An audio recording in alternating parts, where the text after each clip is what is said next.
Ensemble, ce sera comment savoir que je connais bien Christ. Que je connais bien Christ. Ça va, Dylan? Ah, tu es allé t'asseoir dans le coin là-bas. Tu ne veux pas rester devant ici avec moi? Hein? C'est bien. Je suis dans la joie. Comment savoir que je connais bien Christ?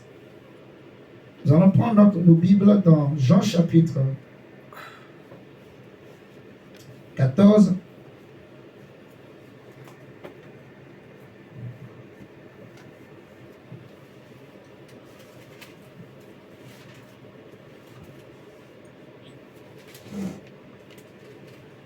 Jean 14, verset 5 à 14.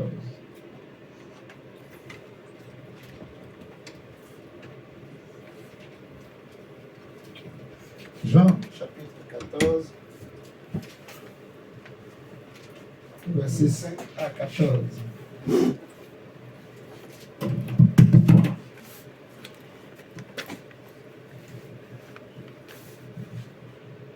Nous tous on a pris nos Bibles, j'espère. Ceux qui sont allés participer avec nous. Hein. Amen. Amen. Donc on va prendre nos Bibles, on va lire Jean chapitre 14, verset 5 à 14. C'est de là que s'est tiré le texte du message.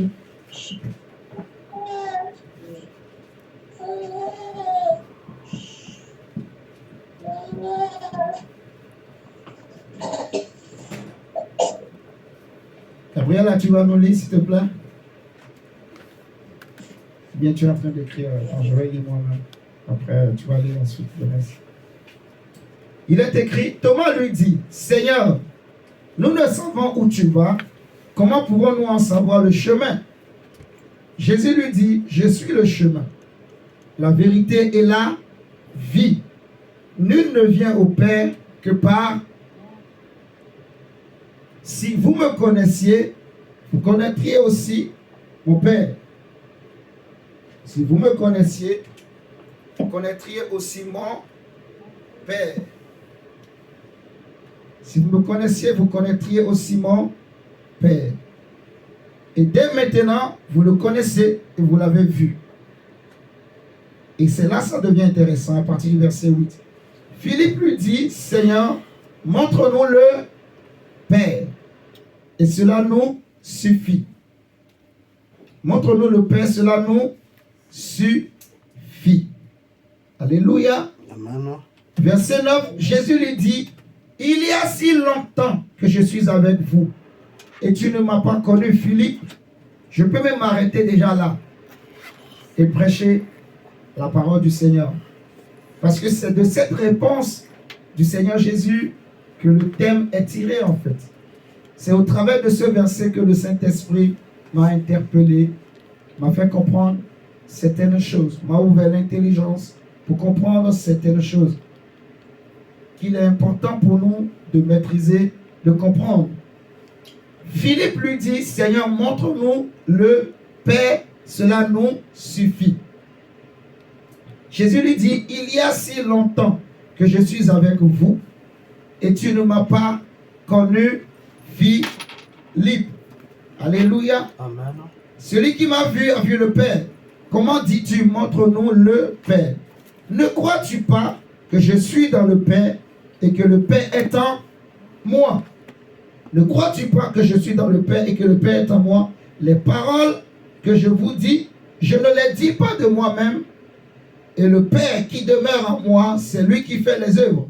Croyez, je suis dans le Père et le Père est en moi. Croyez. Jésus insiste et il dit, croyez. Il a dit quoi? Croyez. Croyez. Croyez en moi.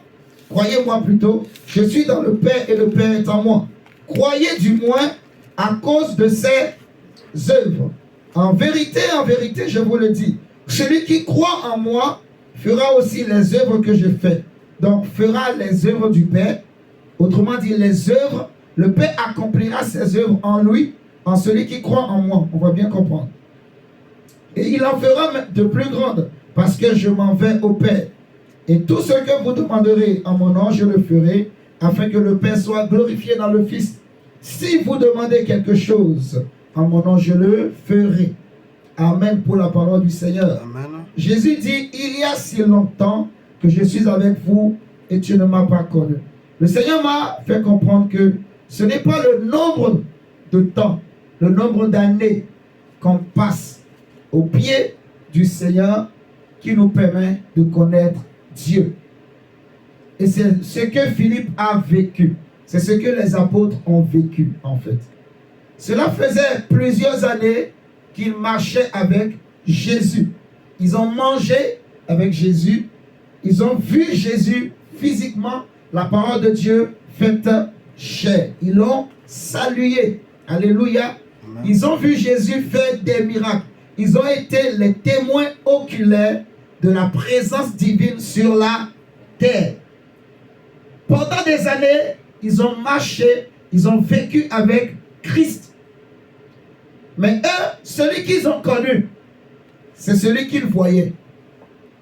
Mais Jésus, lui, il leur disait que je m'en vais vers celui qui m'a envoyé, le Père. Et il leur disait que le Père est plus grand que moi, le Père est en moi. Donc, les disciples, ils pensaient connaître Jésus. Mais Jésus se rend compte que pendant toutes ces années qu'ils ont passées avec lui, en réalité, ils ne l'ont pas connu. Et c'est ça la question de Jésus. Cela fait si longtemps, Philippe, que je suis avec vous. Je suis auprès de toi. Je te bénis, je te protège. Je vous nourris, je fais des miracles au milieu de vous. Mais tu ne m'as pas connu, Philippe. Le Seigneur m'a dit, ce n'est pas le nombre de temps passé dans le Seigneur qui nous donne une vraie ou bonne connaissance de Dieu. Quelqu'un peut être pasteur, passer des années, il est pasteur. Mais il peut avoir une connaissance de Dieu qui n'est pas la même chose qu'un jeune prédicateur, mais qui a une connaissance approfondie de Dieu. Je nous prends deux exemples. Deux hommes que Dieu a puissamment utilisés dans la Bible. L'apôtre Pierre et l'apôtre Paul, que vous connaissez tous. Vous êtes d'accord avec moi? Amen. Pierre était un pécheur à la base. Mais un homme que Jésus a récupéré, pendant que Pierre était en train de faire la pêche avec son frère André, Jésus est venu, il leur a dit, laissez cette barque et suivez-moi, je ferai de vous des pêcheurs d'hommes. C'est à Pierre que Jésus dira dans Matthieu 16, au verset 18, tu es Pierre, et sur cette pierre, je bâtirai mon église, et les portes du séjour des morts ne prévaudront point contre elle. Alléluia. Amen. Dans Actes chapitre 5, on voit Pierre en train de faire des miracles terribles. La Bible nous dira que l'ombre de Pierre guérissait les malades. Alléluia. Amen. L'ombre de Pierre guérissait des malades. Actes chapitre 3, on voit Pierre qui, voulant rentrer dans le temple, il fait un miracle extraordinaire. Il va dire au paralytique, je n'ai ni or, je n'ai ni argent, mais ce que j'ai, je te le donne. Pierre était tellement puissant que quand il y avait des décès dans des églises, quand il y avait des problèmes, on l'appelait Pierre parce qu'il avait une onction particulière. C'est à Pierre que Jésus a confié la responsabilité de l'église qui venait de naître. Alléluia. Amen. C'était à Pierre. Lui-même, il le dira au premier concile qu'on voit dans Actes des Apôtres toujours, quand il y avait eu le problème où les pharisiens voulaient obliger les païens qui s'étaient convertis à judaïser. Il y a eu une première réunion où Paul et Barnabas s'étaient montés à Jérusalem pour aller se réunir avec les apôtres. Et Pierre va leur dire, vous savez vous-même que Dieu m'a choisi au milieu de vous pour être responsable. Vous voyez? Donc, tout le monde le savait, Pierre n'était pas n'importe qui.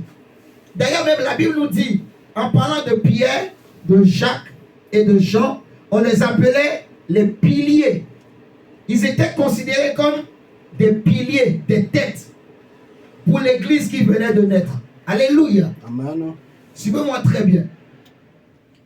Mais la connaissance que Pierre avait de Jésus, elle n'était pas la même que ce que un simple apôtre comme Paul. Paul qui s'est, excusez-moi, converti après la mort et la résurrection de Jésus.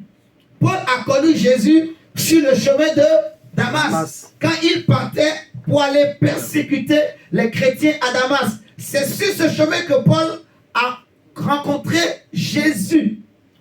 Il a vu une grande lumière qui va l'aveugler. Paul tombe par terre. On va l'amener dans la ville aveugle qu'il était. Jésus va parler à un autre disciple du nom de Barnabas pour aller prier pour Paul. Et c'est comme ça que des écailles sont tombées des yeux de Paul quand Barnabas a prié pour lui. Et Paul a été baptisé, Paul a été enseigné et Paul s'est converti. Vous voyez?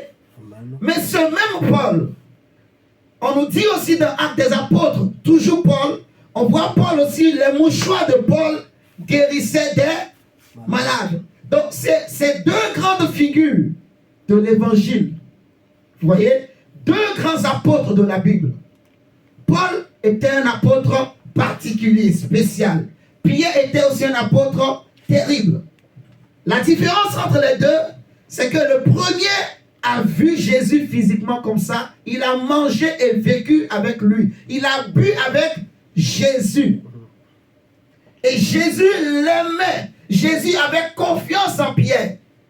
Mais la révélation que Dieu avait donnée à Pierre sur Jésus n'était pas pareil que ce que Dieu avait donné à Paul. Jésus dira à Pierre, lorsque Jésus va lui poser la question, et pour vous, qui suis-je?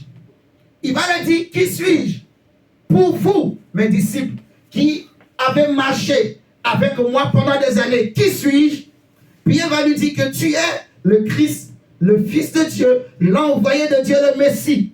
Tu m'entends, Gabriela? Mais Jésus lui dira que ce n'est ni la chair et le sang qui t'ont révélé cela, mais c'est mon Père. Donc, pour avoir cette connaissance que Pierre a eue, ce n'est pas des études, ce n'est pas au bout de plusieurs années d'études qu'il a reçu la connaissance comme quoi Jésus est le Messie. Jésus lui dit que ce n'est pas la chair et le sang qui t'ont montré cela. Ça veut dire que ça ne s'apprend pas sur les bancs de l'école, mais ça se reçoit par une révélation. Amen. La connaissance de Dieu, la connaissance de Christ se reçoit par une révélation. C'est ce que Jésus dit à Pierre.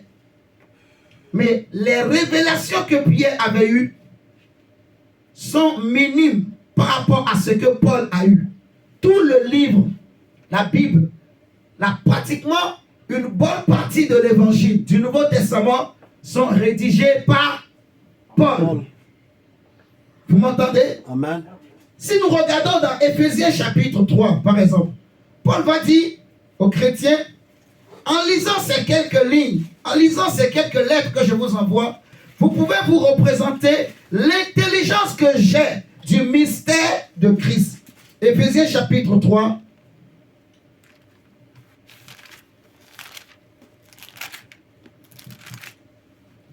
Éphésiens chapitre 3, le verset 3.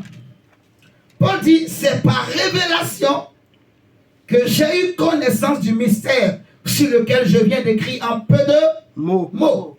C'est par révélation. Et il dit au verset 4, en les lisant, vous pouvez vous représenter l'intelligence que j'ai du mystère de Christ. Donc, lui-même, il est conscient que Dieu lui a fait mais une grâce exceptionnelle. Amen.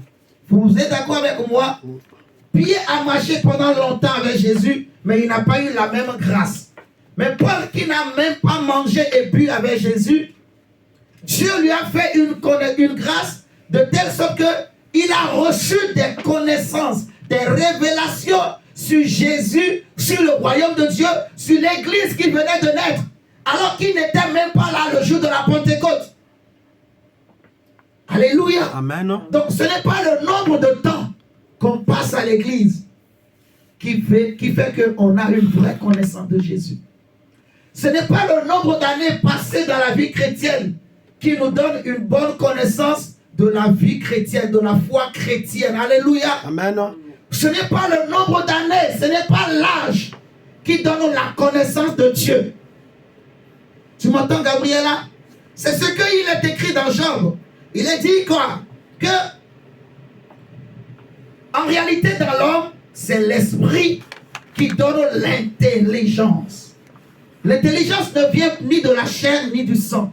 C'est l'esprit de Dieu qui est en nous qui donne l'intelligence. Alléluia. Et Paul dit, en les lisant, vous pouvez vous représenter l'intelligence que j'ai du mystère de Christ. Donc la connaissance que j'ai, il n'a pas été manifesté. Je suis au verset 5. Au fils des hommes dans les autres générations, comme il a été révélé maintenant par l'Esprit aux saints apôtres et prophètes de Christ. Alléluia. Amen. Il n'a pas été révélé. Ce mystère, c'est que les païens sont co-héritiers, forment un même corps et participent à la même promesse en Jésus-Christ par l'évangile dont j'ai été fait ministre selon le don de la grâce de Dieu qui m'a été accordé par l'efficacité de sa puissance. À moi qui suis le moindre de tous les saints, regardez la responsabilité que Dieu a donnée à Paul. Pierre n'a pas eu cette responsabilité. Il est Dieu, il fait ce qu'il veut. Alléluia. Amen. Parce que ce qui se passe aujourd'hui, nous allons bien comprendre. En fait, il y en a beaucoup de gens qui pensent que parce que tel ou tel, ça fait 20 ans qu'il est dans le Seigneur, c'est qu'il connaît vraiment bien les choses de Dieu. Il y a des pasteurs qui passent devant, qui commencent par vouloir impressionner, intimider les chrétiens. En leur disant, moi ça fait, j'ai 30 ans de ministère, j'ai 60 ans de ministère, j'ai 90 ans de ministère, ainsi de suite. C'est bien, ce n'est pas mauvais. Mais il faut que l'âge dans le Seigneur soit suivi aussi de la vraie connaissance. Vous voyez ce que je dis? Et cette vraie connaissance, ce n'est pas le nombre d'années, ce n'est pas l'âge en Christ qui nous donne cette vraie connaissance. C'est la révélation. Il faut avoir reçu la grâce. C'est une grâce, c'est une révélation. Et l'onction n'a rien à voir avec la grâce. Vous voyez? Comme la force n'a rien à voir avec l'autorité. Quelqu'un peut être fort, mais il n'a pas l'autorité. Quelqu'un peut être physiquement fort, mais il n'a pas l'autorité. Oui. Tu prends un militaire, il est fort physiquement, il a même une âme. Mais un président mince, court. Le président a l'autorité. Lui, il n'a peut-être pas l'âme. Mais quand le président donne des ordres, le militaire costaud obéit. On est d'accord? Donc, la force n'a rien à voir avec l'autorité, Gabriela. Tu me suis? Alléluia. Est-ce que Jésus est vivant? Amen. Ok. De même, l'onction n'a rien à voir avec la grâce. L'onction, c'est bien. Mais la grâce est encore meilleure. Vous voyez? Comme Pierre et Paul, par exemple, ils n'ont pas reçu la même grâce. On a deux apôtres, donc ils ont la même onction, l'onction apostolique, tous les deux. Mais leurs onctions ne sont pas accompagnées de la même grâce. Alléluia. Amen. Regardez, dans Éphésiens, donc on va d'abord lire Éphésiens jusqu'à verset 10. Paul dit, à moi qui suis le moindre de tous les saints, cette grâce a été accordée d'annoncer aux païens les richesses incompréhensibles de Christ et de mettre en lumière quelle est la dispensation du mystère caché de tout temps en Dieu qui a créé toutes choses, afin que les dominations et les autorités dans les lieux célestes connaissent aujourd'hui par l'Église la sagesse infiniment variée de Dieu. Vous voyez? Donc, Paul est conscient qu'il y a une grande responsabilité que Dieu m'a donnée. Il dit à moi qui suis le moindre de tous. Paul n'est pas digne d'être appelé apôtre parce qu'il avait persécuté l'Église. Vous voyez? Mais Dieu lui a fait grâce, il a choisi. Tu m'entends, Gabriela? Tu vas nous lire 1 Corinthiens 15. Prenons 1 Corinthiens 15. Seigneur Jésus, merci.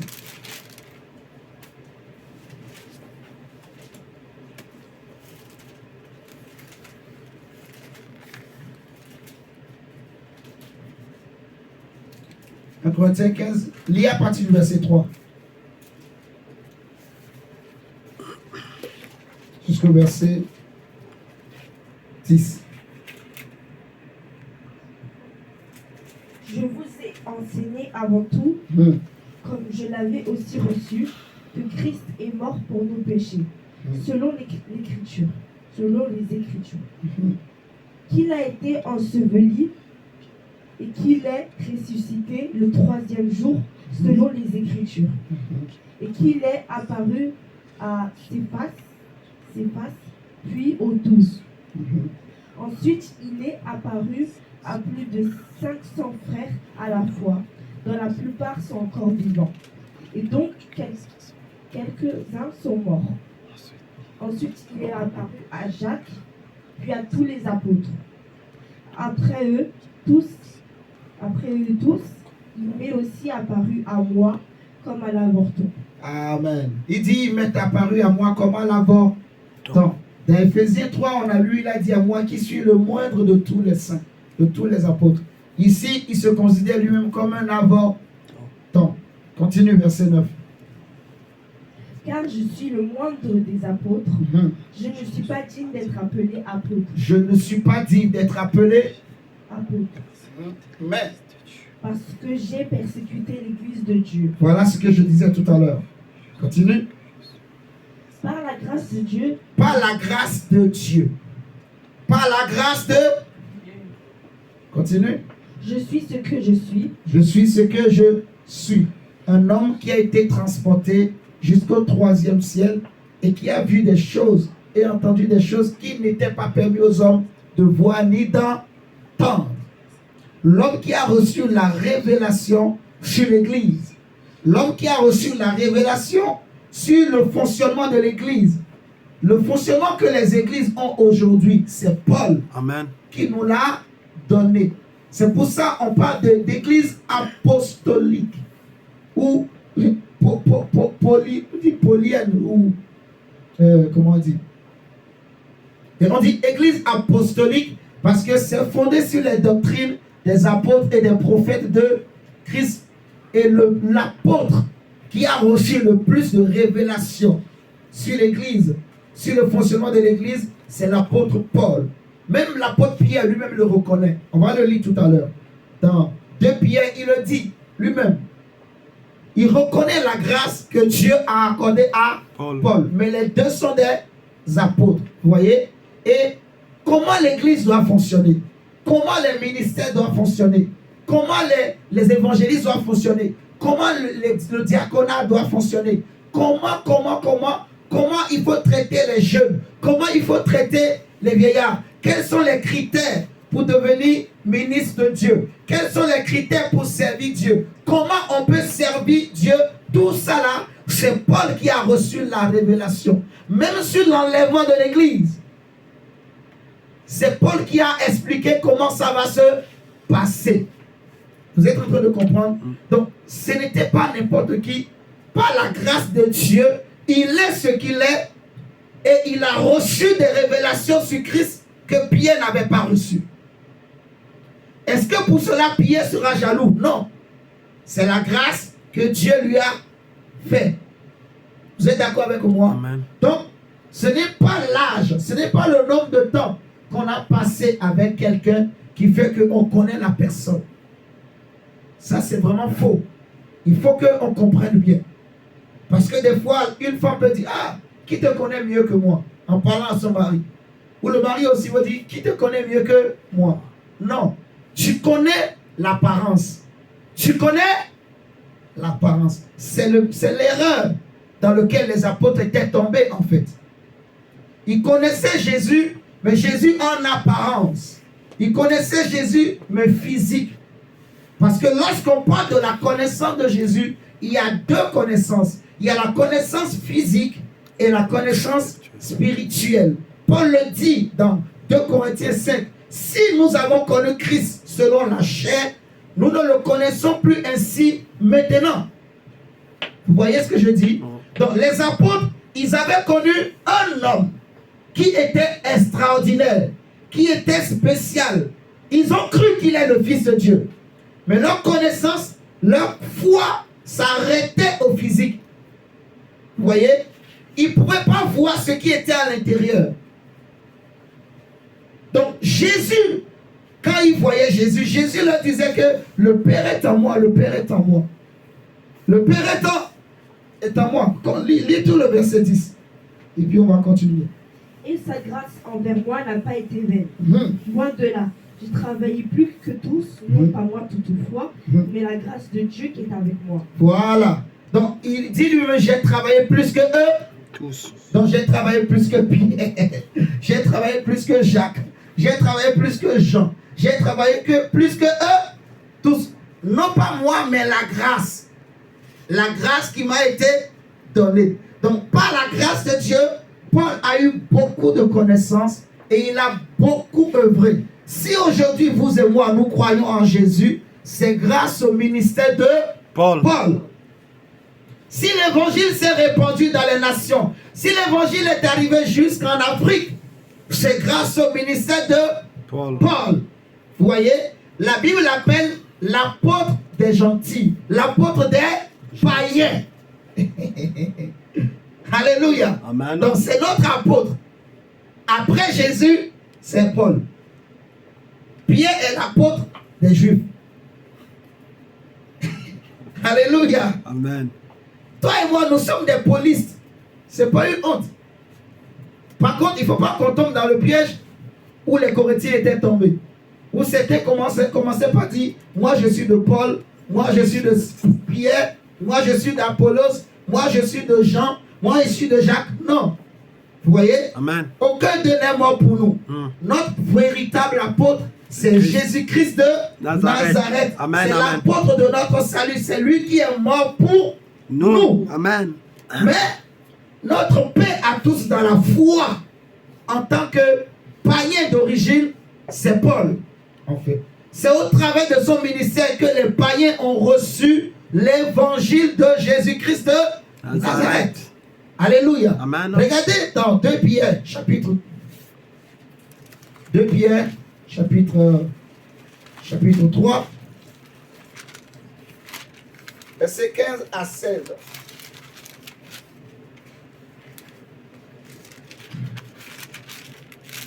Tu as trouvé Gabriela? 2 Pierre 3, 15 à 16.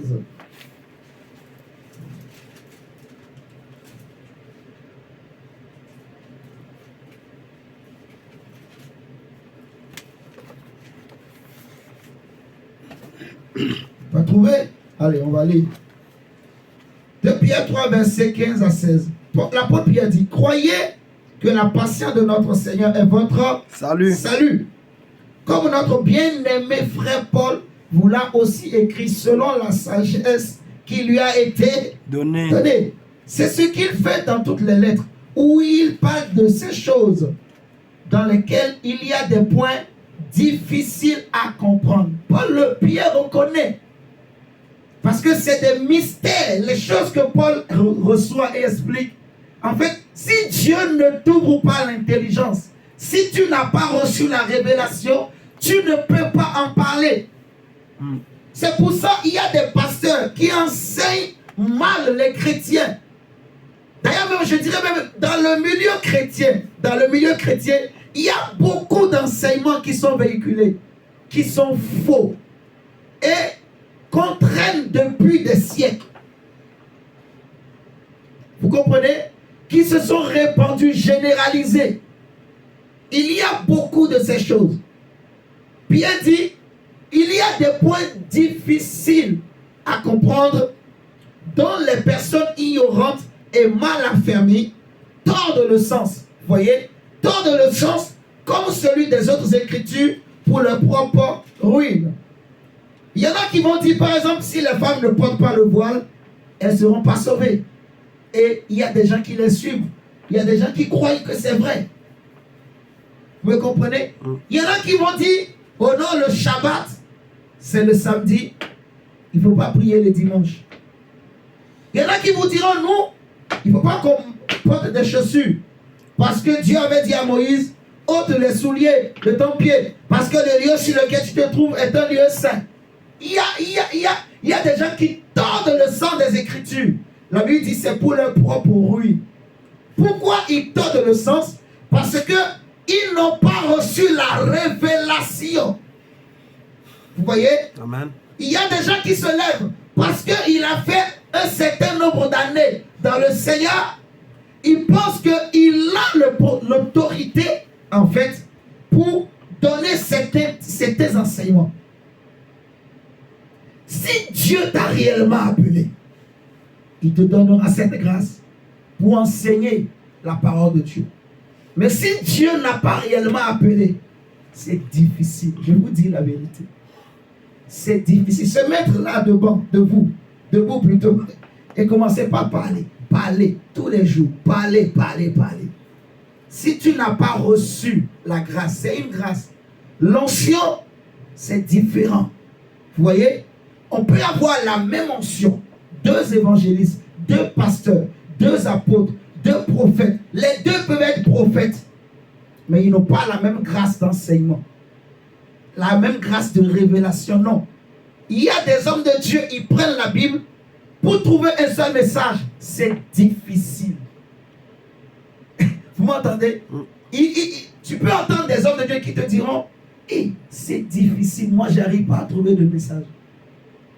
C'est possible. C'est choquant, mais c'est possible. Dans ce cas, il faut aller chercher la grâce. Parce que c'est une grâce, en fait. Ce n'est pas parce qu'on a l'onction qu'on a automatiquement la révélation sur Christ. Ce n'est pas parce qu'on a l'onction qu'on a automatiquement la connaissance de Christ. En fait, prêcher l'évangile, il faut avoir la connaissance de Christ. Vous me comprenez? Amen. Pour être bien affermi dans le Seigneur, il faut avoir la connaissance de Jésus. Il faut savoir réellement qui est Jésus. Regardez ce mystère. Jésus dit aux apôtres, aux disciples que cela fait des années que je suis avec vous, mais vous ne me connaissez pas. Donc, les apôtres regardaient Jésus, mais eux, ils ne voyaient pas le Père en lui. Et c'est ça le problème. Ils regardaient Jésus, ils ne voyaient pas le Père. Jésus leur dit, mais le Père est en moi. Regardez-le, le Père est en moi. Après, il va les aider. Il va leur dire, croyez. Donc, les yeux que Jésus voulait qu'ils utilisent pour voir le Père, c'est la foi. Est-ce que nous sommes en train de comprendre? Amen. Est-ce que ça va en ligne?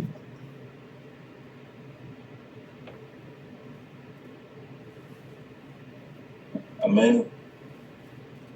Les yeux que Jésus voulait qu'ils utilisent, c'est la foi. Il a dit, croyez que le Père est en moi et que je suis dans le Père. Voyez et croyez. Amen. Donc, la manière dont que Jésus voulait qu'ils croient, qu'ils voient le Père au travers de lui, c'est la foi. Il va le dire, si vous prenez Jean 17, il va dire qu'ils ont cru.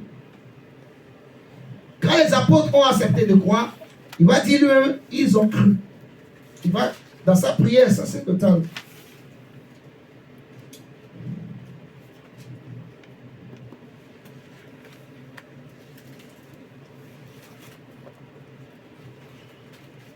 Jean 17, verset 6.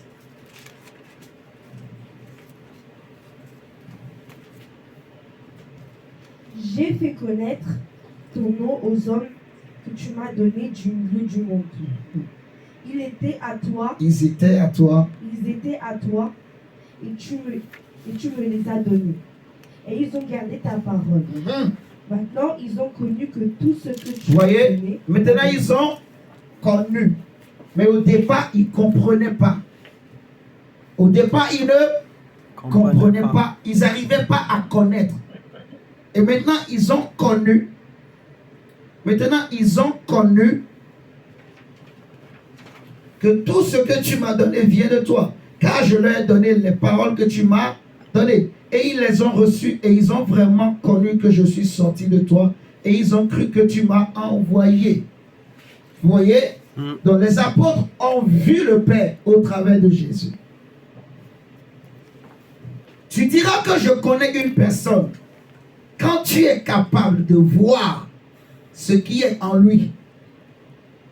C'est ça la vraie connaissance. La connaissance dont il est question, c'est l'intimité, c'est la connaissance intime. Vous voyez ce que je dis? La connaissance où il n'y a plus de secret. La connaissance intime de Dieu. La connaissance profonde de Dieu. Approfondie de Dieu. Où Dieu s'est révélé personnellement, particulièrement. Vous comprenez ce que je dis? Amen. On a besoin de cette connaissance. Amen. Parce que tant qu'on n'a pas reçu cette connaissance intime de Dieu, c'est la révélation. Quand on n'a pas reçu cette révélation, on peut toujours être manipulé. Vous voyez? Les apôtres disaient à Jésus, montre-nous le Père, montre-nous le Père. C'est qui le Père en réalité? Le Père, c'est Dieu.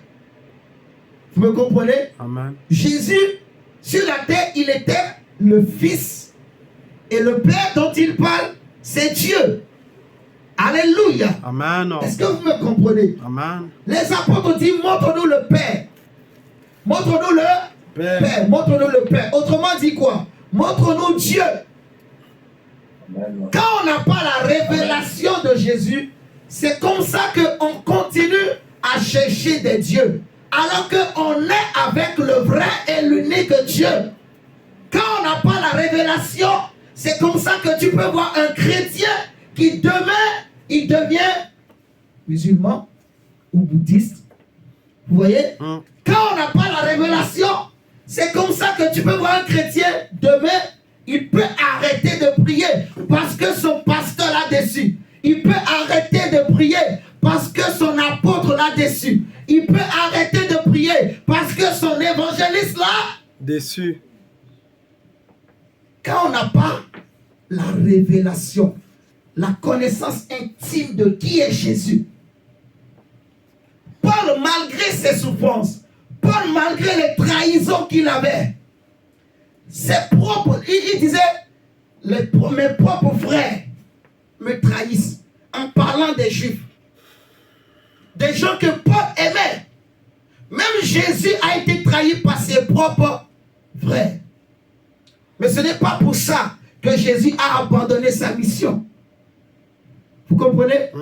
Même à la croix, il va dire, Eli, Eli, lama sabachthani. Mais comme il connaissait son Père, il n'a pas renié Dieu. Et Paul dit à Timothée, je sais en qui j'ai cru, malgré les souffrances que j'ai, malgré les déceptions, malgré les découragements, malgré les difficultés, malgré les combats, malgré les trahisons, mais je sais. Vous comprenez la différence? Maintenant. Ça, c'est le langage de quelqu'un qui connaît Christ. Il n'a pas seulement cru en Jésus. Il n'a pas seulement reçu Jésus comme son Seigneur et Sauveur. Non. Il ne suit pas seulement Jésus, mais il connaît Christ. Il sait ce qui est en Christ. Amen. Je répète, il sait ce qui est en Christ. Dieu est qui? Jésus dit dans Jean chapitre 4, versets 23 à 24. Il faut les vrais. Jésus dit que les vrais adorateurs adoreront le Père en esprit et en vérité. Car Dieu était. Esprit. Dieu est quoi? Esprit. Dieu est quoi? Esprit. Dieu est. Donc il faut que ceux qui l'adorent en esprit et en vérité. Donc quand les apôtres disaient à Jésus, montre-nous le Père, montre-nous Dieu. Ou quand Jésus leur disait que le Père est en moi, il leur parlait de quoi Jésus? Le Père est quoi? Esprit. Le Père est Esprit. esprit. Jésus l'a dit dans Jean 4. Vous êtes d'accord avec moi? Maintenant quand Jésus dit, moi et le Père nous sommes un. Le Père est en moi et moi je suis dans le Père. Ce qui était difficile au départ, c'est d'imaginer qu'il y a un autre homme qui habitait en Jésus. Donc ils sont deux hommes là qui marchent. C'est pas ça. C'est pas ce qu'on voit comme dans les divinités indiennes là, où tu vois une créature, il a plusieurs mains, il a plusieurs pieds, il a plusieurs... Je ne sais, vous comprenez ce que je dis? Ça, c'est une créature où il y a plusieurs hommes. Mais ce n'est pas ça ce que Jésus voulait dire en réalité. C'est pour ça, quand tu n'as pas la révélation, tu ne comprendras pas. Jésus voulait leur parler de l'esprit. Jésus dit dans Jean 6, 63, mes paroles sont esprit et vie. Jésus voulait parler de Dieu en tant qu'esprit qui était en lui.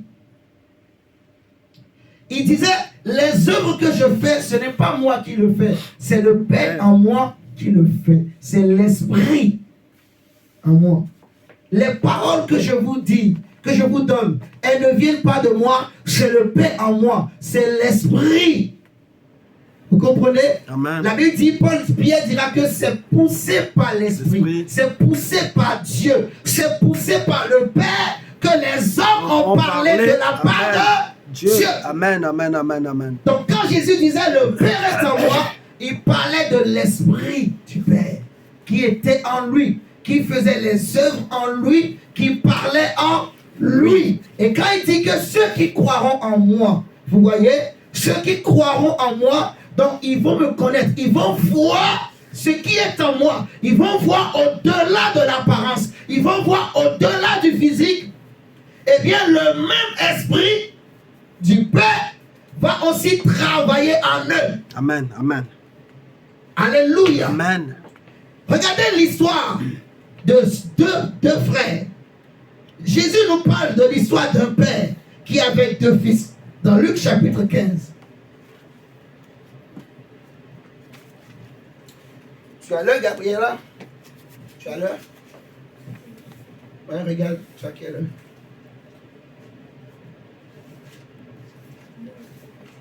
Ok. Luc chapitre 15. On va lire Luc 15. Versets 11 à 12. D'abord. Luc 15, versets 11 à 12. Il dit encore, un homme avait deux fils. Le plus jeune dit à son père, mon père, donne-moi la part de bien qui doit me revenir. Et le père leur partagea son bien. Peu de jours après... Déjà, on va s'arrêter là. Reste debout. Regardez. Jésus dit, il est écrit, il dit encore. Là, c'est Jésus qui parle. Un homme avait quoi? Deux fils. L'homme avait deux fils. L'homme avait deux fils. Le plus jeune dit à son père, mon père, donne-moi la part de bien qui doit me revenir. Donne-moi mon héritage. Et le père leur partagea son bien. Et je pose une question. Est-ce que la démarche du fils était bonne? Est-ce que le fils connaissait son père? Ou je vais poser la question autrement. Quand le fils demande au père, donne-moi la part de bien qui doit me revenir. Autrement dit, mon héritage. Est-ce que le fils connaissait son vrai héritage? Amen. J'aime bien la réponse. Vous avez été catégorique. Non. Alors dites-moi, quel est le vrai héritage du fils? Où est l'erreur du fils? C'est un énigme. On va faire comme le jeu. Trouvez-moi où est le problème. Où est l'erreur?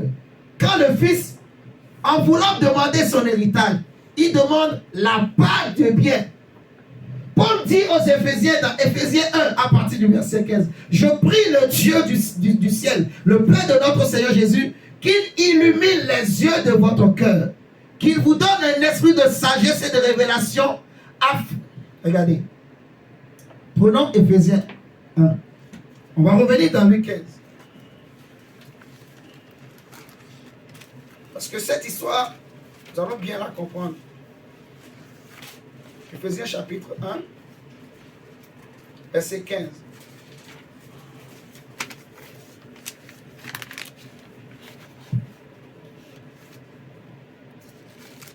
C'est pourquoi, Mhm. moi aussi, Mhm. ayant entendu parler de votre foi au Seigneur Jésus Mhm. et de votre charité pour tous les saints, Mhm. je ne cesse de rendre grâce pour vous, Mhm. faisant mention de vous dans mes prières, Amen. afin que le Dieu de notre Seigneur Jésus-Christ, Amen. le Père de gloire, Mhm. vous donne un esprit de sagesse et de révélation dans sa connaissance. Mhm. Continue. Et qu'il illumine les yeux de Vous voyez, votre cœur. déjà, pour la connaissance de Dieu, Paul dit aux Éphésiens, il vous faut l'esprit de révélation et il vous faut l'illumination. Vous êtes d'accord avec moi? Amen. Pour la connaissance de Dieu. Continue, verset 18. Pour que vous sachiez quelle est l'espérance qui s'attache à son appel, quelle est la richesse de la gloire de son Donc, héritage. quand on a la révélation, on comprend l'espérance qui s'attache à l'appel.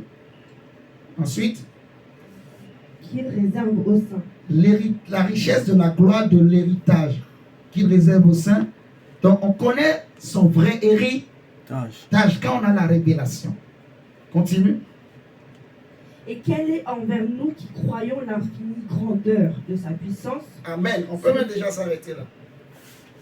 La puissance, c'est la puissance qui va déployer en Christ en ressuscitant d'entre les morts.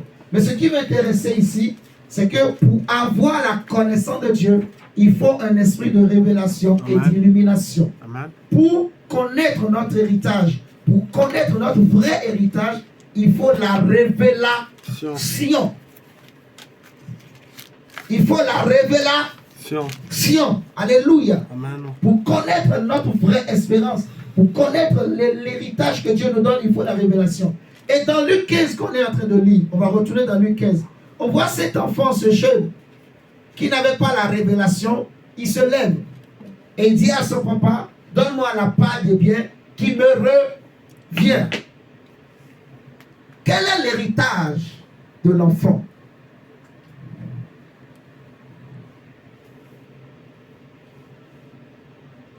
Je vais répondre. En réalité, Dieu dit à Abraham, déjà au départ, le nom d'Abraham c'était Abraham. Vous voyez, qui veut dire père élevé.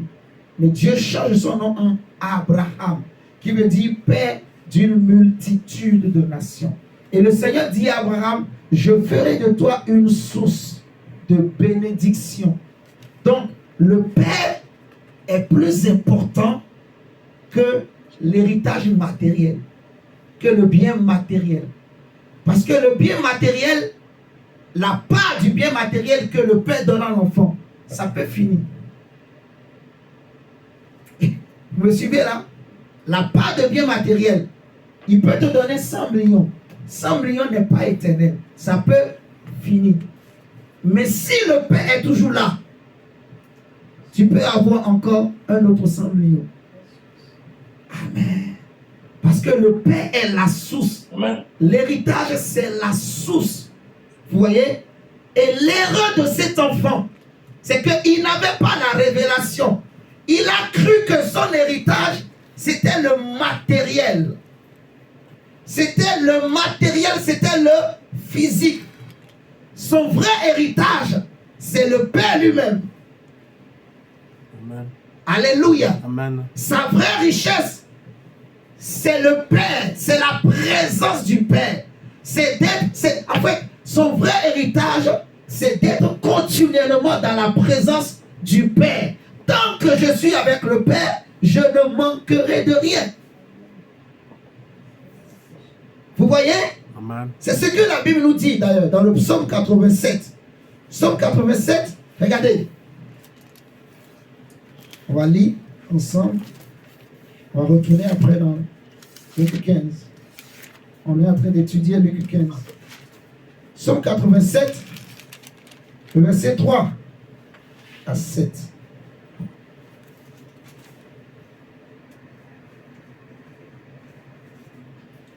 Des choses glorieuses ont été dites sur toi, ville de Dieu, en parlant de Sion. En parlant de qui? De Sion. Mais c'est aussi toi l'église. C'est aussi moi l'église. Des choses glorieuses ont été dites sur nous. On dit, continue Gabriel. Je proclame l'Égypte et Babylone parmi ceux qui me connaissent. Rien. Ensuite, verset 4. Je proclame l'Égypte et Babylone parmi ceux qui me connaissent. Voici le pays des Philistins, Tyr avec l'Éthiopie. C'est dans Sion qu'ils sont nés. Et de Sion, il est dit, tous y sont nés. Et c'est le Très-Haut qui l'a fermé. L'Éternel compte en inscrivant les peuples. C'est là qu'ils sont nés. Verset 7. Et ceux qui chantent et ceux qui dansent s'écrient, toutes mes sources sont en toi. Toutes mes sources sont où? Toutes mes sources sont en toi, le Père. Ne t'assois pas, lève-toi. Tu vas lire encore un autre texte. Toutes mes sources sont en toi, le Père. Le Père est une source. Dieu est une source. Alléluia. Amen. Amen. Dieu est la source de la vie, Amen. la source du salut, Amen. la source de la bénédiction. Amen. Dieu est notre source. Donc peu importe ce que je peux vivre, il ne faut jamais être coupé de la source. Amen. Alléluia. Amen. Il ne faut jamais être coupé de la source. Vous allez comprendre. Prends le psaume 50. Juste le verset 2. Psaume 50, juste le verset 2.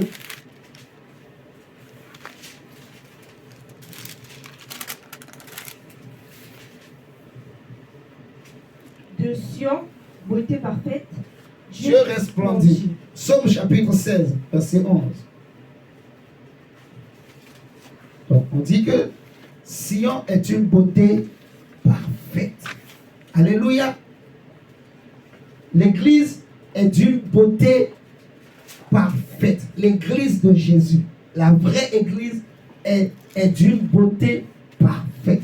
C'est Jésus lui-même qui l'a embelli, qui l'a lavé par un sang incorruptible, par le sang précieux de Dieu lui-même. Vous voyez, l'église n'a pas été bâtie par un homme, non. L'église a été bâtie et fondée par Jésus-Christ lui-même. Et Jésus lui-même, il est la pierre angulaire, le fondement, la racine qui soutient l'église. Amen. Il est la tête et le chef. Donc l'église de Jésus ne peut jamais être détruite ni renversée par qui que ce soit. Amen. Les membres peuvent ne pas se comprendre. Les membres peuvent se haïr. Mais l'église reste fondée, inébranlable, Amen. inébranlable, indestructible. Amen. Elle est d'une beauté incomparable. Amen. Rien dans les cieux et sur la terre ne peut se comparer à la beauté de l'épouse de l'agneau de Dieu. Elle est Alléluia. belle plus que l'or. Amen. Elle est belle plus que le diamant. Amen. Elle est belle plus que les pierres précieuses qui existent. L'église de Jésus, elle est belle. Amen. Elle est sainte. Elle est parfaite. Elle est irréprochable. Alléluia. Amen. Elle est indestructible, incorruptible, insouillable. Elle est parfaite. Amen. Amen. D'une beauté parfaite. Il n'y a pas de crayon à ajouter. Il n'y a pas de mèche à ajouter. Elle est belle. Elle est plus belle que Babylone. Amen. Elle est plus belle que l'apparence. Amen. Elle est belle, l'église de Jésus. Alléluia. L'église en qui tu as cru. L'église de Jésus, elle est belle. Alléluia. Amen. Tu fais partie Amen. d'une Amen. église belle. Amen. D'une beauté parfaite. Amen. Tu comprends? Donc, même si un homme peut venir te dire, tu es plus belle que la lune, dis-lui c'est faux. Tu comprends? Parce que l'église est plus belle que moi. Amen. Mais comme je suis dans l'église, je porte aussi la beauté de l'église en moi. S'il veut exagérer, dis-lui, je sais que je suis belle. Tu comprends, Gabriela? Si un jeune là vient là, un jeune de 16 à 17 ans, ah, Gabriela, machin, machin. Dis-lui, je sais que je suis belle, je ne suis pas pressé. Amen. Tu comprends ce que je dis? Qu'est-ce que j'ai dit? Qu'il faut répondre. Et je ne suis pas prêt. C'est. D'accord? Je prends mon Ton. temps. Je ne suis pas pressé. Je suis belle. Tu comprends? Je suis belle. je suis intelligente, je suis sage, je suis belle. Je suis connecté à la source. Ma bénédiction ne vient pas d'un homme. Ma beauté ne vient pas d'un homme. Elle vient de la source. Amen, amen, Tu amen. vois, je ne suis pas de ceux qui viennent pour prendre juste le bien matériel. Il vient, il prend juste quelque chose, une gloire, et il pense que c'est fini, je suis glorieux. Quand ça va commencer par sécher, maintenant on commence par tourner. C'est là maintenant on va commencer par mettre en place des traditions, des coutumes pour chercher toujours à continuer à manifester. Alors que il n'y a plus Dieu. La source n'est plus là. Tu comprends? Lis nous sommes 11, 16 plutôt, verset 11. Tu me feras connaître le sentier de la vie. Tu me feras connaître le sentier de la vie. Il y a d'abondantes joies devant ta face. Des délices éternelles à ta droite. Des délices éternelles à ta droite. Alléluia. Amen. Retournez dans le Luc chapitre 15. Luc 15.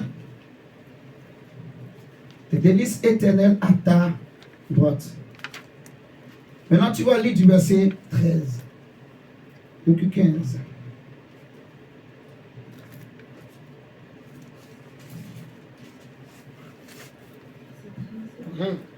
Peu de jours après, le plus jeune fils, ayant tout ramassé, partit pour un pays éloigné où il dissipa son bien en vivant de la débauche. Lorsqu'il eut tout dépensé, une grande famine survint dans ce pays et il commença à se trouver dans le besoin. Il alla se mettre au service de l'un des habitants qu'il envoya dans ses champs garder les pourceaux. Et ils auraient bien voulu se rassasier. Il aurait bien voulu se rassasier des carouges que mangeaient les pourceaux, mais personne ne lui en donnait. On va s'arrêter là déjà. Mon frère, ma soeur, ce qui arrive ici, ça arrive aux chrétiens quand on passe des années dans une communauté. On passe du temps dans une communauté et qu'on n'est pas attaché à la source. On est attaché aux valeurs de cette communauté. On s'attache seulement au pasteur. On s'attache seulement au prophète. On s'attache seulement à l'évangéliste. On s'attache seulement à l'apôtre. Au lieu d'être attaché à la source. Vous voyez? Quand les choses sont comme ça, on est capable de commencer par défendre l'indéfendable. Quand l'homme ne connaît pas ce qui est en Jésus, parce que le problème c'est ça. Connaître Dieu, c'est connaître ce qui est en Dieu.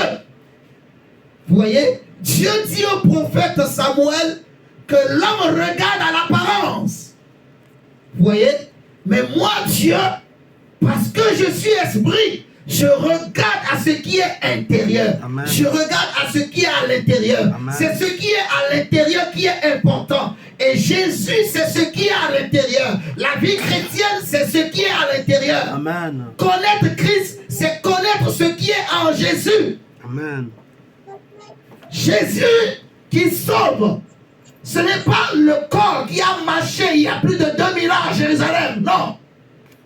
C'est ce qui est en Jésus.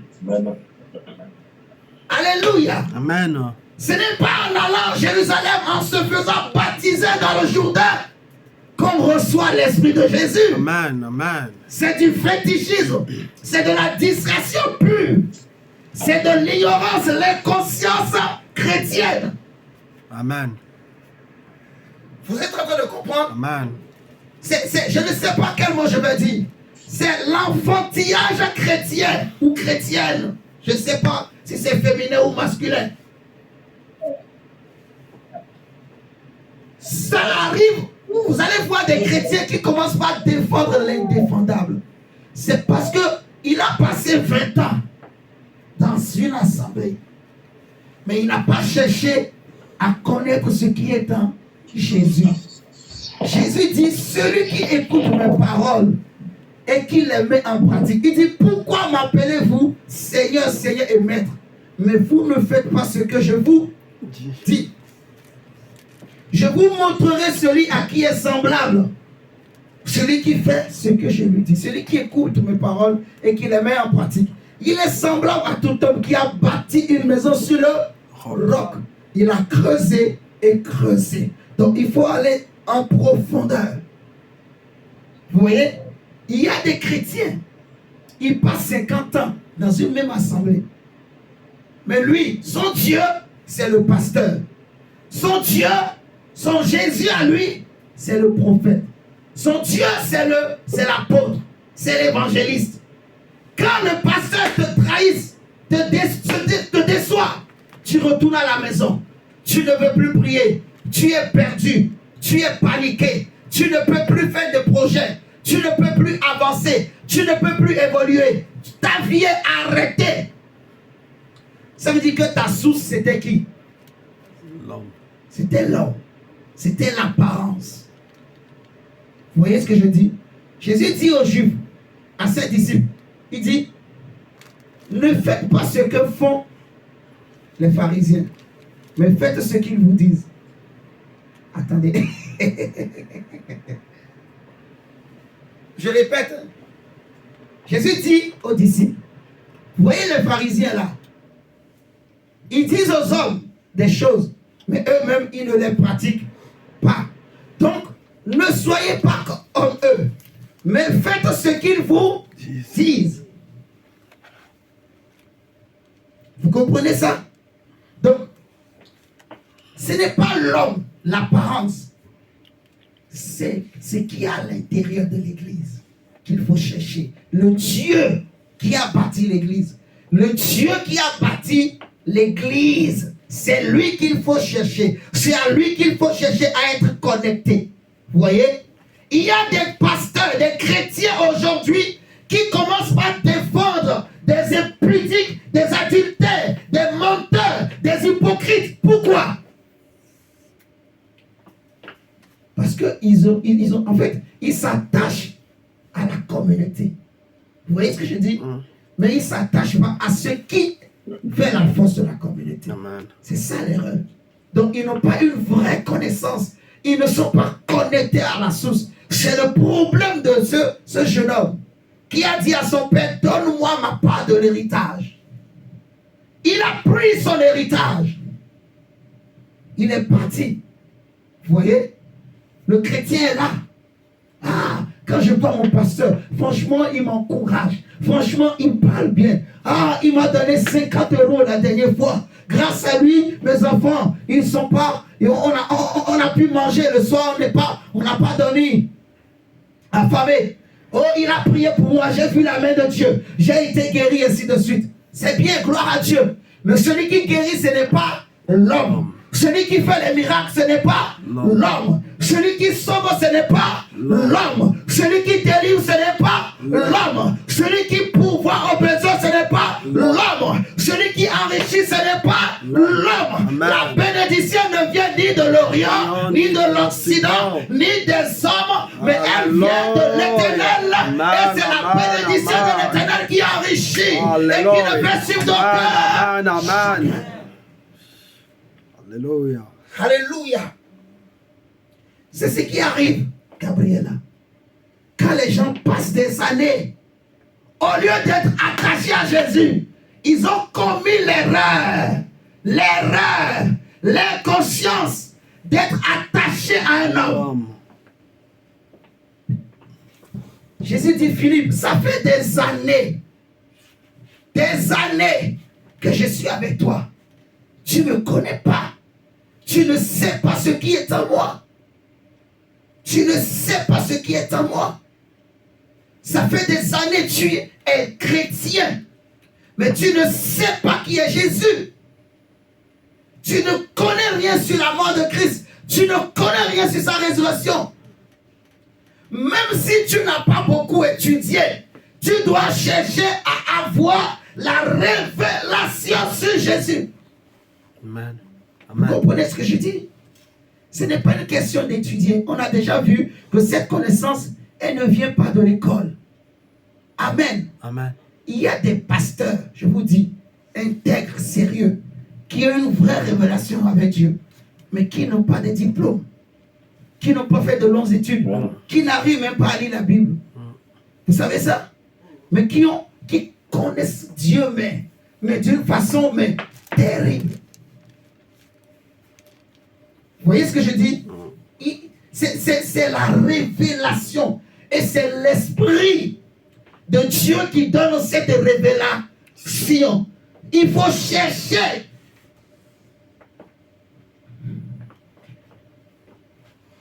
L'enfant commençait. Il a distribué tous ses biens. Il commence maintenant par chercher, je vais manger quoi? Parce qu'il n'était plus avec la source. Il s'est éloigné de la source. Il s'est éloigné de son père. Il a pensé que le bien matériel me suffisait. Il a pensé que l'apparence de l'héritage, parce que le bien matériel, c'est la partie visible de l'héritage. Vous comprenez? Il a cru que ça, c'est ça l'héritage. Non. Non, c'est faux. On peut avoir un beau bâtiment. Le pasteur peut être tellement beau. La femme du pasteur peut être tellement belle. Elle peut porter même des talons qui arrivent ici. Quand elle marche, tous les hommes la regardent. C'est pas un problème. Dis good. Dis avec moi, c'est bien. C'est bien. Alléluia. Amen. Mais, si ils n'ont pas la révélation, si la sœur ou le frère, ils commencent par commettre des péchés, mais ils ne veulent pas abandonner, se repentir, sortez de là. Amen. Vous comprenez ce que je dis? Amen. Pourquoi beaucoup tombent? C'est parce qu'ils n'ont pas une vraie connaissance. Il y a beaucoup de Philippe en fait. Dans le milieu chrétien, il y en a beaucoup aujourd'hui. Il y en a beaucoup.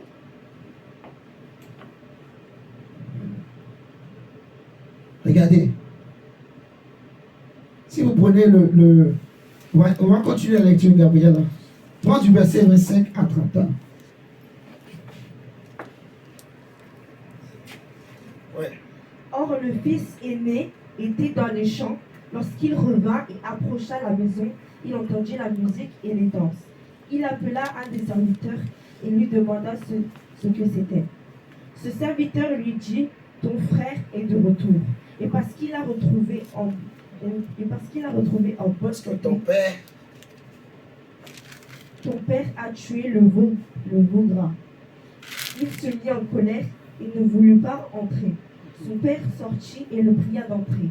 Mais il répondit à son père, voici, il y a tant d'années que je te sers sans avoir jamais transgressé tes ordres. Ah, ça me fait rigoler. Et Continue. jamais tu ne m'as donné un chevreau pour que je me réjouisse avec mes amis. Et quand ton fils est arrivé, celui qui a mangé ton bien avec ta prostituée, Avec les prostituées. avec tes prostituées, c'est pour lui que tu as tué le veau gras. Mon enfant lui dit le père, tu es toujours avec moi. Tu es toujours avec moi. Et tout ce que j'ai est à toi. Amen. Amen. Mais Amen. Le problème, c'est bon, on va s'arrêter là. Merci Gabriela. Le problème de ce deuxième enfant, du fils aîné, c'est que lui aussi, comme le fils, le plus jeune, il ne faisait pas la différence entre la vraie héritage et le bien matériel. Tous les deux, ils confondaient ça en fait. Vous voyez ce que je dis? Et lui, son problème, c'était quoi? Comme le petit frère est parti, je suis resté seul. Donc, il se disait que, comme maintenant je suis seul, tout le bien du papa, c'est à moi. Vous voyez? Donc, comme je suis resté seul, le petit, il est allé avec des prostituées. Le papa va plus l'aimer. Donc, moi, le papa va m'aimer plus que... Vous voyez? Donc, il se disait, je suis le plus aimé. Quand le papa disait, va au champ, il était content. Oui, papa. Parce qu'il sait que je suis le seul. Je vais prendre tout est à moi. Moi, c'est moi seul. Donc, il y en a beaucoup de ces chrétiens, de ces pasteurs, de ces hommes de Dieu qui pensent qu'ils sont plus aimés de Dieu que les autres. Vous êtes en train de comprendre? Ils ne connaissent pas Dieu. Dis avec moi, ils ne connaissent pas Dieu. Ils ne connaissent pas Dieu. Dis, répète encore, ils ne connaissent pas Dieu. Ils ne connaissent pas Dieu. Non, ils ne connaissent pas Christ, mon frère. Ils ne connaissent pas Dieu. L'enfant l'a pensé, mon petit est parti. En plus, il n'a rien foutu avec tout cet argent-là. Donc ce qui reste, ça c'est à moi. Il était sûr. Il était fier, confiant. Et puis un jour, il rentre. Il entend le bruit. Quel est ce bruit? On lui dit, c'est ton petit frère. Il pensait connaître son père. Il se disait que mon père doit m'aimer. Si jamais l'enfant la revient, mon père ne peut pas l'accepter. C'était ça son problème, lui. Pourquoi il pensait comme ça? Héritage, bien matériel, Alléluia. apparence, c'était ça.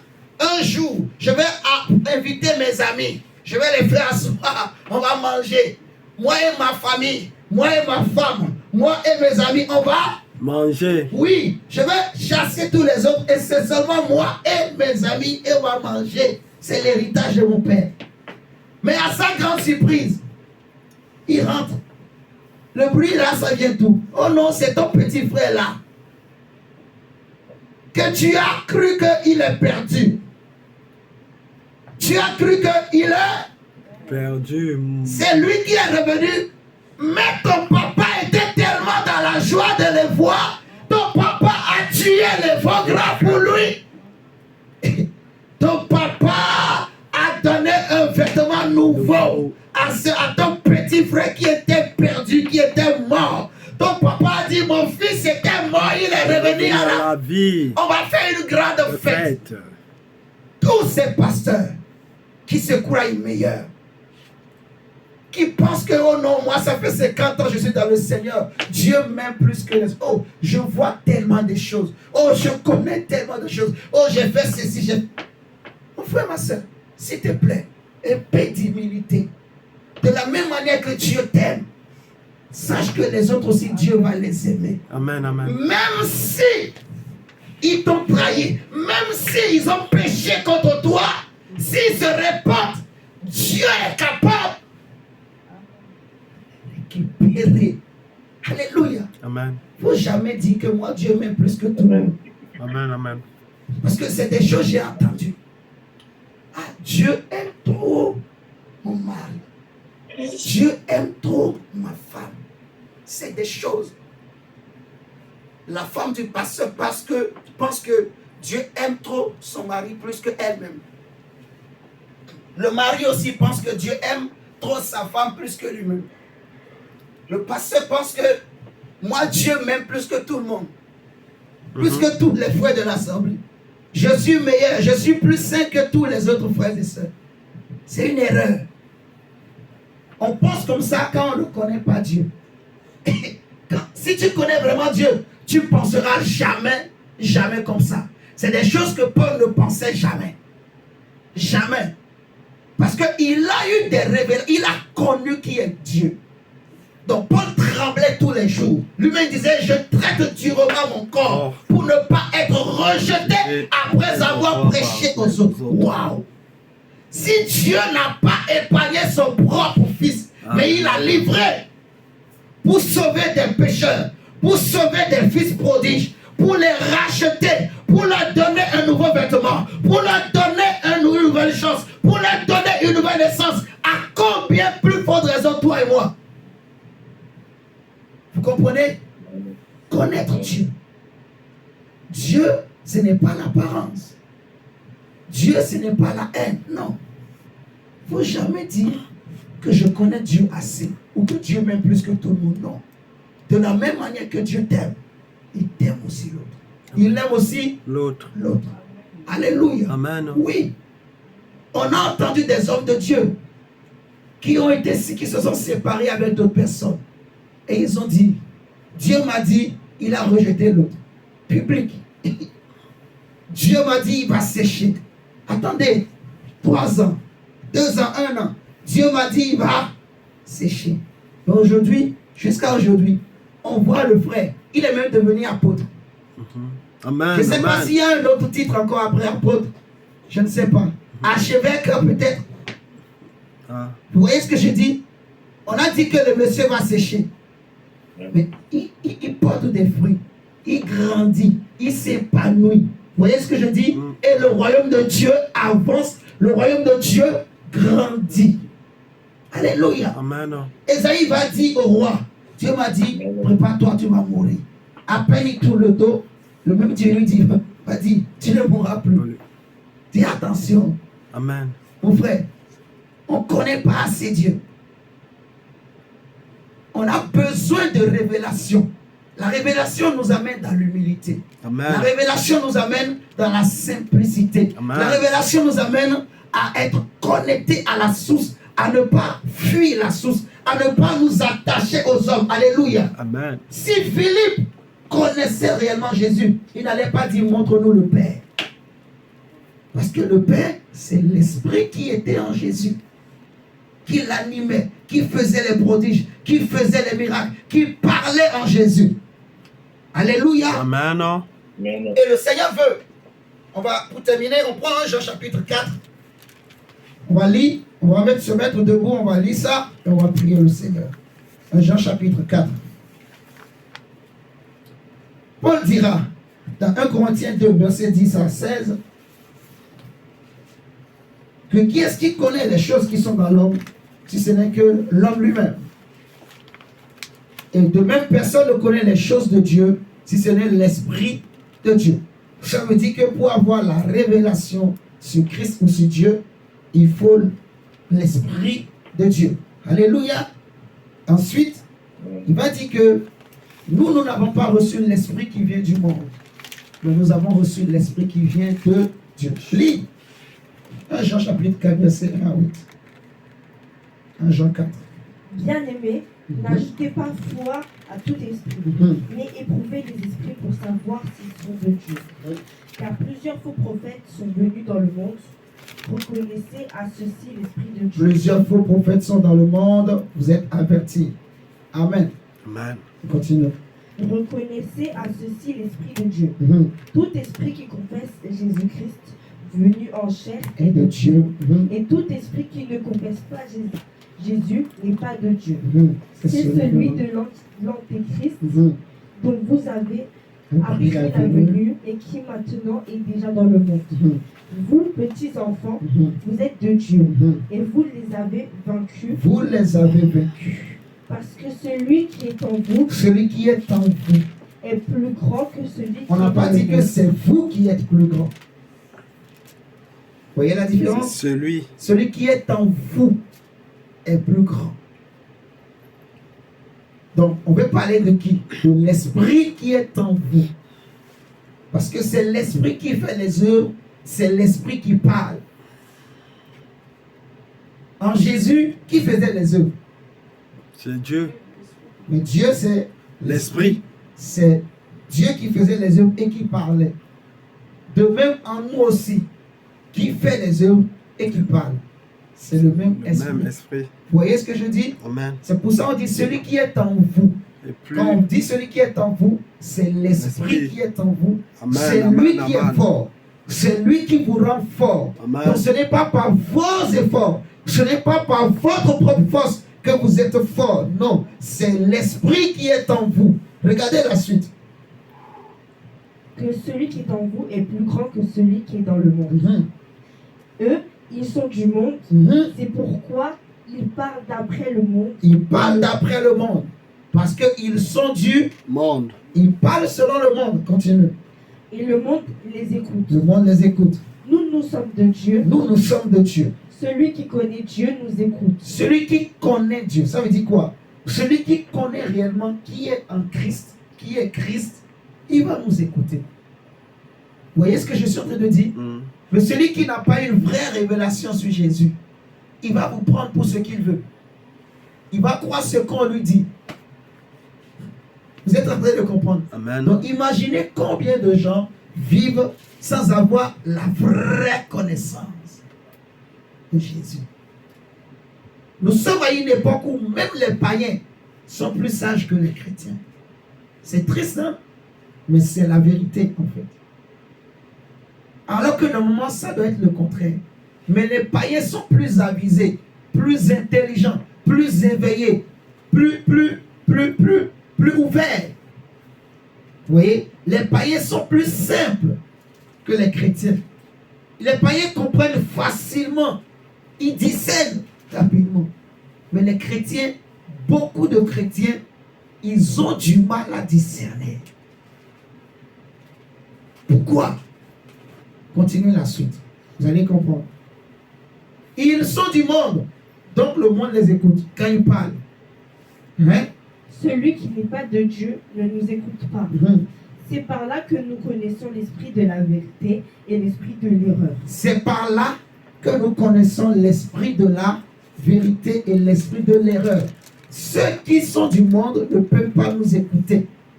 Vous voyez ce que je dis? Amen. Le monde n'écoute que ce qui vient du monde. Mais ce qui vient de Dieu écoute Dieu. Vous voyez? Amen. Et Paul dit aux Corinthiens que nous n'avons pas reçu l'esprit du monde, mais l'esprit qui vient de Dieu. L'esprit qu'on appelle l'esprit de l'erreur, c'est l'esprit du monde. C'est l'esprit du Monde. C'est par là qu'on reconnaît l'esprit de Dieu et l'esprit de l'erreur. Tu vois? Donc, il faut avoir le discernement. C'est pas compliqué. Quand tu vois certaines choses, discerne. Dieu n'est pas là. Dieu n'est plus là. Je fais demi-tour. Alléluia. Je sauve ma vie. Je sauve ma famille. Vous me suivez ce matin? Amen. Et là où tu es, laisse-moi te dire que l'Esprit de Dieu est avec toi. Amen. Vous comprenez? L'Esprit de Dieu est avec toi. Tu marches avec l'Esprit de Dieu. Ceux qui ne veulent pas écouter la vérité, ils ne t'écouteront pas. Ceux qui ne veulent pas obéir à la vérité, ils ne t'écouteront pas. Parce que l'esprit qui t'anime, c'est l'esprit de vérité. Alléluia. Amen. On va se lever. On va prier le Seigneur. On va dire à Dieu, Seigneur, remplis-nous encore de ta gloire, de ta connaissance. Donne-nous encore ton esprit de révélation, ton esprit d'illumination. Seigneur, illumine les yeux de nos cœurs. Remplis-nous encore de ta gloire, de ta connaissance, de ta vie, de ta lumière au nom de Jésus. Dis, Seigneur, je veux te connaître encore. Seigneur, je veux te connaître encore. Seigneur, je veux te connaître encore.